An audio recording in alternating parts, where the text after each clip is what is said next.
Hello, welcome back to Inkscape tutorial, and in this part I'm going to explain about the editing basics like the copy and paste and undo and redo.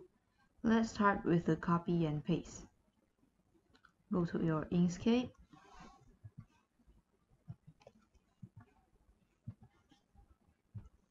and let's create a rectangle first.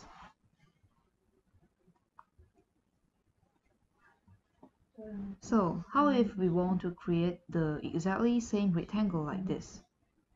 One way is we can keep drawing, we can draw another rectangle like this. But a more practical way to do this is we can use the copy and paste method. First, you have to select the object that you want to copy. You have to first go to the selection tool and choose the object. You can also choose multiple objects, create a box around it, and then right click and copy. Or you can also use Ctrl+C, the shortcut, and then paste. Or you can press Ctrl+V from your keyboard. And then you will see the copy of the object and you can move it around. You can drag it and select multiple objects and Ctrl+C, Ctrl+V.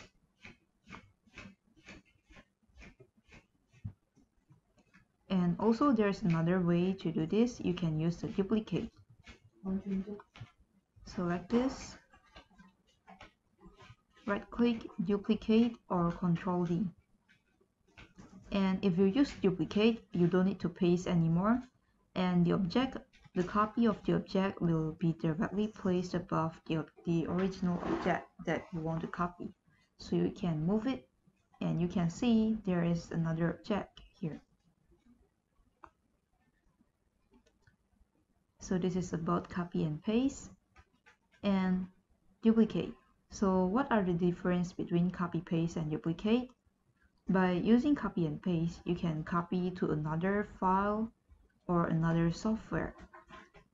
But if you use duplicate, the copy of the object will be directly placed above the original object that you copy. So you cannot use it to copy object to another project or another software. This is all for this part. See you on the next tutorial for undo and redo.